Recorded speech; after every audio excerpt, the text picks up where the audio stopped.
morning, children. How are you? Hope all of you are doing fine. Now we are going to start with the new civics chapter 1, that is Indian Constitution.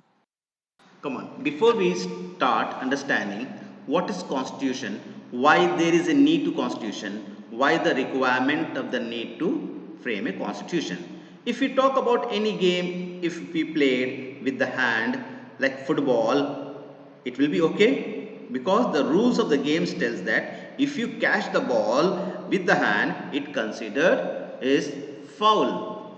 And similarly, you are going to school, you should be in your school dress. You have to go to school in your school dress, in the proper dress, that is your uniform. So if you are if you are writing the exam, you have to write which is there in your the questions which are there in the question paper. You can't write your answer of your own. So that is, you can't write answer of your own. So those are certain rules define the certain things.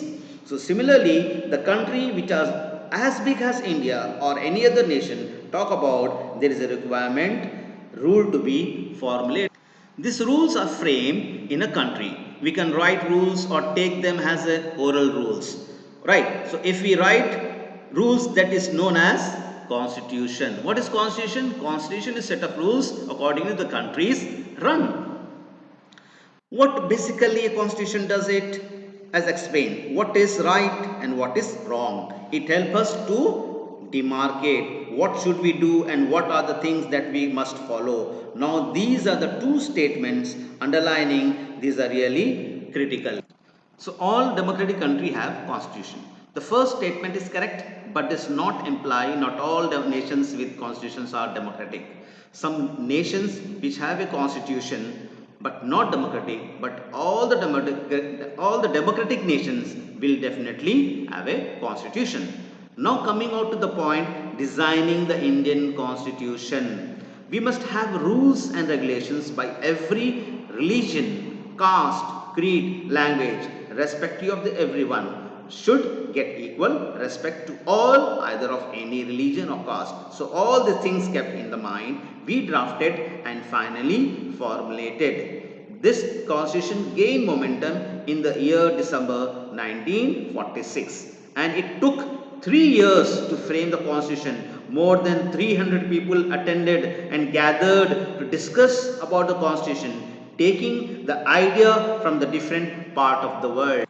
So we finally drafted our constitution in November 1949, and this constitution came into force on 26th January 1950 as we celebrate as a Republic Day every year. Now if we take the case study about Nepal, it's very interesting. Why? Because till recent Nepal was a monarchy, was under the monarchy rule, had a king rule. However, later there was a power came in 1990, the power was slowly rested with the king. Finally in 2006 you had Nepal had a democracy into being now under democratic rule. What happens? The people choose the leader represent the people. People is the people on this behalf. So it had a kind of democratic system where election system, procedure and everything is ruled or governed by in the democratic country. So people have a clear stake in the representation. So Nepal recently changed from a monarchy to a democracy. So hence the example is very, very important. It's not important just to quote here. It is also important how things change, and once the things change, there is a drastic change that would occur. Now since it's a democratic nation, now it is a democratic, it would a constitution now Nepal government have. So till here children, I conclude this part. In the next video, we'll discuss about the Indian Constitution, the key features.